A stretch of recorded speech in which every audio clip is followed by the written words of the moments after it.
Swastiastu. Salam Rahayu, salam sejahtera buat para semeton umat Hindu dan sahabat Moksa Channel dimanapun Anda berada ya. Kali ini kita berada di sebuah tempat ya yang cukup damai ya. Nah ini kita ada di Padepokan Wahana Damai ya di Cilember Cisarua Puncak Bogor ya. Kali ini kita akan berbincang-bincang ya dengan Pak Mangku Teguh Putra Roreng, dan kita juga ditemani oleh saudara kita oleh Mas Agus. Mari kita sapa beliau ya. Selamat siang, Om Swastiastu, Pak Mangku, Mas Agus. Selamat siang, Om Swastiastu, Pak Wayan, Punapi Gatre. Becik. Mas Agus, Punapi Gatre. Oh, saya nggih. Oh, Mas Agus saking Jogja. Oh, nggih, matur suwun. Ya. Nah, Pak Mangku, selama ini kemana aja nih selama libur nih? Kayaknya dengar-dengar kan dalam perjalanan ya. Jadi kemarin tiang istilahnya bahasa kerennya belusukan. Oh, belusukan. Tapi ini bukan belusukan dalam arti politik ya. Memang kita benar-benar simekrama dengan umat ya. Jadi mulai dari Malang, start dari Semarang dulu, dari Semarang, Solo, Sragen, Karanganyar, Ngawi, Madiun, Ponorogo, Trenggalek, Tulungagung, Kediri, Surabaya, Malang, baru terakhir di Tengger. Waduh, luar biasa. Ada odalan di Pura Agung Sanggar Buwono, Desa Podokoyo, Kecamatan Tosari, Tengger. Oh ya. Jadi emang bener-bener perjalanan Tirta Yatra nih ya? Iya, istilahnya bahasa spiritualnya Tirta Yatra. Kalau bahasa gaulnya mungkin belusuan. Belusuan ya. Nggak apa-apa, tapi intinya ya kita banyak belajar dari alam, banyak belajar dari manusia-manusia, umat-umat di situ bagaimana, dan ternyata ya kita itu mendapat ilmu yang sangat biasa, yang sangat luar biasa ya. Jadi ternyata di atas langit itu ada langit. Ada langit. Ya, jadi justru semakin banyak kita belajar, semakin banyak kita berkelana, kita itu merasa paling kecil dan Tuhanlah yang maha besar, maha mengetahui dan maha segala-galanya. Ya. Nah, kira-kira dalam perjalanan itu kira-kira apa nih kira-kira oleh-olehnya nih Pak Mangku untuk para pemirsa di rumah? Kemarin sebetulnya saya mau mampir ke rumahnya Mas Agus nih di Jogja, mau berkunjung di Gria, di Ida Pedanda. Cumanya treknya kita ke Jawa Tengah langsung ke Jawa Timur. Jadi gini ya, selama ini kan kita punya tri kerangka agama Hindu ya, Tatwa, Susila, terus acara atau bakara. Oke, di Jawa ini ternyata kan kemarin udah disimbolkan sebagai Gunung Semeru. Semeru itu simbol susila ya. Kalau Tatwa itu di India Gunung Mahameru, kalau Meru-Meru di Bali. Oke, kita lebih spesifik bahas yang Gunung Semeru. Jadi ternyata orang di Jawa itu kebanyakan ya, mereka menonjolkan susila atau orang Jawa bilang laku. Laku itu perbuatan baik. Jadi mereka kebanyakan tidak banyak menonjolkan teori, filsafat, tatwa atau upacara yang besar-besaran, tapi menunjukkan laku perilaku yang sangat Hinduism. Ya. Jadi contohnya gini, tiang datang ya mulai dari Semarang sampai Tengger tadi, tiang datang ke sana itu sebagai umat, tiang nggak membawa-bawa pangkat, jabatan, kedudukan, titel, apalah. Mereka sangat menghormati. Dan menghormatinya itu benar-benar ikhlas, bukan dibuat-buat. Mulai dari umatnya, mulai dari ide panditanya, mulai dari romo dukun, mulai dari pemangku wasi, semua itu care ya. Semua guyup, kompak. Nah, kebetulan terakhir kemarin kita di Pura Sanggar Agung Kertabuana yang di Tosari itu ada acara untuk ngentek linggih. Jadi ternyata mereka itu luar biasa, sangat guyup dan tetap ajak Jawa. Jadi selama ini orang taunya Hindu itu hanya di Bali. Ternyata di Jawa itu masih eksis adat Jawa dan tidak banyak yang menyeberang atau lompat pagar. Itu yang penting ya Pak Mangku ya. Nggak lompat pagar ya. Nah, kalau Pak Mangku sendiri kan aslinya dari Magelang, Malang? Jadi kalau tiang sebetulnya orang dari Majapahit ya, Dari kakek Majapahit. saya dari Majapahit, tapi nenek saya dari Dayak. Dari Dayak ya. Kalimantan. Jadi Kalimantan. makanya tiang itu sangat universal ya. Tiang Ya. nggak mengeblok suku ini ya. Tiang mengabdi Ya. untuk Nusantara Hindu ya. Nusantara secara Ya. utuh, secara universal ya. Betul. Jadi tiang tidak ikut ini pro itu, udahlah kita Ya. yang penting dasarnya tadi Pancasrada, Trikaya Parisuda, terus 3 tatwa, susila, acara itu aja sudah. Ya. Nah, kan di sini kan memang selama ini kan Hindu di Indonesia ini identik dengan Bali, nggih. Nah, dengan adanya seperti Pak Mangku bilang tadi bahwa di Jawa ini mereka masih katakanlah masih apa ya kokoh untuk mempertahankan kehinduannya ya. Nah, kira-kira apa kira-kira yang apa ya menjadi kendala mereka selama ini, Pak Mangku? Mungkin nanti dari kendala-kendala itu ya mungkin para pejabat, para apa pemangku jabatan di dalam agama Hindu ini biar mendengar kira-kira apa keluhan, apa kesulitan mereka selama ini di daerah-daerah itu, Pak Mangku. Jadi mungkin poin-poin untuk kendala itu sebetulnya banyak, tapi secara ringkas mungkin yang pertama itu biasalah masalah dana. Ya misalkan kita mau bikin pura, mau bikin ini kan tidak semua pura itu terdaftar di Kementerian Agama. Kementerian Agama itu kan memang sesuai dengan ketentuannya mengasih bantuan apa segala macam itu harus pura-pura yang terdaftar. Makanya kemarin solusinya pura-pura yang belum terdaftar ya kita daftarin sesuai tertib administrasinya ke Kementerian Agama. Terus yang kedua mungkin karena jaraknya jauh ya. Jadi ada umat Hindu cuma berapa kakak, begitu terpencil. Nah, terus ya ini kita itu istilahnya kurang dirangkul ya. Kalau ada perhatian lah ya. Kita harus perlu diperhatikan. Walaupun kita itu tata caranya berbeda, bantennya berbeda, sembahyangnya berbeda, tapi intinya kan esensinya sama. Makanya yang berbeda itu biarlah berbeda. Ya, yang beda jangan dibedakan, yang sama jangan dibedakan. Ya, yang beda jangan disamakan, yang sama jangan dibedakan. Ya, benar. Iya. Karena kan karena Hindu ini kan memang fleksibel ya, dan dalam arti memang intinya kan sanatan dharma ya. Jadi sesuai dengan daerah kearifan lokal masing-masing ya. Ya kita mau bertanya sama Mas Agus ya. Kalau di daerahnya kira-kira bagaimana Mas Agus untuk perkembangan Hindu? Apakah mengalami stagnan atau malah mengalami penurunan karena banyak yang loncat pagar, kira-kira gimana di sana Pak Mas Agus? Untuk di Jogja ya, yang dimana tempat saya tinggal dulu, pernah tinggal lama di Jogja.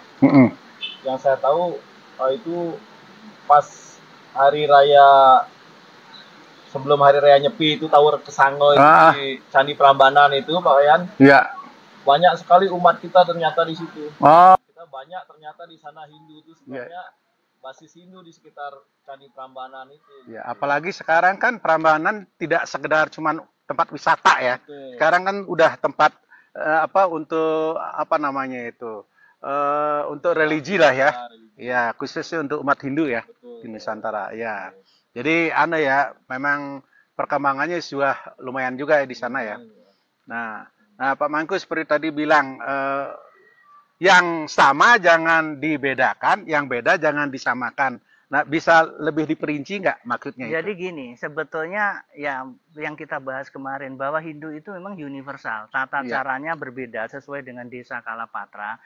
Nah, sekarang ini sesuai dengan ramalan Sabdo Palon dan Noyo Gingkong, ada kebangkitan umat Hindu di Jawa. Makanya di Jawa sudah timbul candi-candi dikembalikan seperti Mas Agus tadi bilang kan. Terus resi-resi, wasi-wasi orang Jawa sekarang sudah punya perguruan atau padepokan sendiri. Jadi tanpa harus ke Bali seperti di Tengger itu sudah punya Paruman Pinandita Tengger. Jadi sekolah di situ, pendidikan di situ, di Winten di situ, dan sudah ada ide padandannya yang dari Banaran Pakai Saji Malang itu. Dan kita yang Jawa ini biarlah sesuai dengan Desa Kalapatra Jawa. Iya, benar. Terus sekarang kemarin tiang ke Kediri, ke Kandangan. Jadi itu ada program 1000 candi. Jadi ya, sekarang kembalikan lagi. Memang zaman dulu orang Jawa itu sembahyangnya di candi. Ya. Dengan beban tenan dan tata cara seperti Jawa. Ya. Biarlah itu bangkit. Makanya kebangkitan Hindu Nusantara itu jika Hindu-Hindu seluruh Nusantara itu bangkit, itulah. Bukan hanya Hindu yang mayoritas, tapi biarlah itu berkembang sesuai dengan hukum alam dan ramalan-ramalan itu. Makanya para pemangku kepentingan, para pinandita, para guru justru bisa merangkul. Janganlah nanti malah bikin iri, dianggap persaingan bisnis, persaingan Banten atau persaingan apa. Kita hendaknya lebih dewasa, lebih bijaksana. Kita sementara singkirkan perasaan itu. Kita berpikir satu konsep bagaimana tetap kita ajak Jawa, ajak Bali, ajak Nusantara. Jadi yang beda, caranya beda, Bantennya beda, jangan disamakan. Tapi yang sama, tujuannya sama kepada Ida Sang Hyang Widi, kepada Tuhan, ya jangan dibedakan. Jadi intinya itu, yang beda jangan disamakan, yang sama jangan dibedakan. Biarlah itu harmoni dan damai. Ya benar, yang sangat setuju sekali itu ya. Itu ya Pak Mangku ya. Nah kira-kira ada masukan lagi nggak Pak Mangku? Jadi sebetulnya kita udah apresiasi ya. Jadi dewasa ini dasawarsa tahun terakhir ini jadi benar-benar kebangkitan Hindu Jawa itu luar biasa. Jadi tahun 2005 itu dibangun Candi Untoroyono. Di dalamnya adalah konsep Linggayoni. Di mana itu Pak? Di Klaten. Oh Klaten. Jadi ya itu kita harus hormati. Ya. Terus untuk pemangku-pemangku di Jawa ya biarlah seperti itu. Terus tadi Mas Agus bilang kalau harus ada kebebasan untuk beragama Hindu sesuai dengan ininya. Sebetulnya itu udah diterapkan. Jadi gini, di Candi Prambanan kita contohnya ya. Jadi kalau orang Jogja, kalau sembahyang itu ngadepnya ke utara. Karena kiblatnya ke Gunung Merapi. Kalau orang Surakarta, ngadepnya ke barat. Makanya dulu sempat ada, ya inilah perbedaan pendapat. Akhirnya diputuskan. Tiap tahun genap, panitianya dari Surakarta. Itu ada di sebelah timur pelataran Candi Prambanan. Ngadepnya ke barat. Tiap tahun ganjil, itu ngadepnya ke utara. Panitianya Jogja. Jadi intinya, berikanlah kesempatan, berikanlah akomodasi. Yang berbeda pun diakomodasi. Jangan kita kelemahannya selama ini hanya dimonopoli, hanya golongan satu sendiri. Oh ini golongan guru, hanya organisasinya ini. Golongan pinandita, organisasinya ini. Golongan walaka, organisasinya ini. Begitu ada umat Hindu yang tidak masuk dalam organisasi itu, dianggap itu musuh atau ekstrim. Akhirnya jangan salahkan kalau mereka pada nyebrang. Kita sudah berusaha memagerin karena mereka tidak nyaman dan mereka dibully. Akhirnya mereka nggak nyebrang lagi walaupun udah ada pagarnya, tetap lompat pagar. Jadi kadang-kadang seperti kemarin Pak Wayan bahas kasus-kasus para pelompat pagar ini, kita sebetulnya jangan hanya menyalahkan mereka. Ini kalau orang Jawa istilahnya harus mulat sariro hangrosowani. Kita harus introspeksi diri. Kenapa sih umat kita kok pada menyeberang? Berarti ada yang salah. Jadi seperti kasus ini misalkan ya, waktu Majapahit diserang oleh kerajaan Demak, kenapa kok Brawijaya itu dia nggak balas dendam? Kalau bisa, dia bisa ngerahkan pasukan bantuan dari Bali. Tapi Brawijaya lebih murat sarira hangrosowani. Pasti ada yang salah. Makanya beliau introspeksi diri. Sama waktu kasus kejadian bom Bali. Bali yang damai, nggak pernah nyerang orang, nggak pernah usil sama orang. Kenapa tahu-tahu dibom? Berarti ini ada yang salah. Mungkin di kehidupan yang lalu, karma-karma buruknya harus kita bayar sekarang. Dan orang Bali nggak pernah menghujat para teroris itu. Justru orang Bali itu, dia membersihkan tempat yang bekas dibom itu dengan dimelasti atau pembersihan alam jagat buana alit buana ageng. Jadi kita itu intinya apa? Kita sebelum menyalahkan orang lain, kita introspeksi diri. Jangan sampai gajah di pelupuk mata nampak tidak kelihatan, semut di seberang lautan kelihatan. Makanya intinya itu kita belajar murat sariro hangrosowani. Ya, benar Pak Mangku, karena kan memang selama ini kan di reaksi video-video saya itu yang mengenai mantan Hindu itu ya, ya memang kita tidak 100% salah mereka ya. Kita sendiri pun juga harus introspeksi diri ya, bagaimana ke depannya biar umat kita ini cerdas dan tidak mudah terprovokasi ya dengan apa hal-hal yang sepele ya, karena di Hindu bingung dengan konsep Trimurti, pindah karena di Hindu katanya nggak ada apa bersih-bersih sebelum sembahyang, pindah. Nah, ini yang harus kita memberikan pemahaman ya. Nah, makanya di sini memang kita apa Moksha Channel ini memang kita visi misinya adalah kita fokuskan di jenananya ya, di Brahma Widyanya. Ya, makanya saya minta bantuannya ke Pak Mangku untuk memberikan pencerahan kepada umat ya. Ya, itu yang kita bisa lakukan. Ya, mudah-mudahan nanti ke depannya mendapatkan dukungan dari para umat ya, kita akan terus ya untuk apa? Ikut bersama-sama ya apa menegakkan mengayomin umat ya. Ya, kita mulailah melalui pemahaman Weda ya. Sekian nggih. Terima kasih nih Pak Mangku, Mas Agus nggih. Ya udah apa menemani kita untuk share kepada penonton di rumah. Nah, jadi mudah-mudahan kita dapat mengambil pelajaran di sini bahwa Desa Kalapatra itu adalah sangat cocok untuk diterapkan apabila kita sebagai umat Hindu ya ingin berkembang dan lebih maju ya di saat ini maupun ke depannya ya. Jadi sekian kira-kira ya Pak Mangku nggih. Oke, kita Paramasanti. Om Santi Santi Santi. Om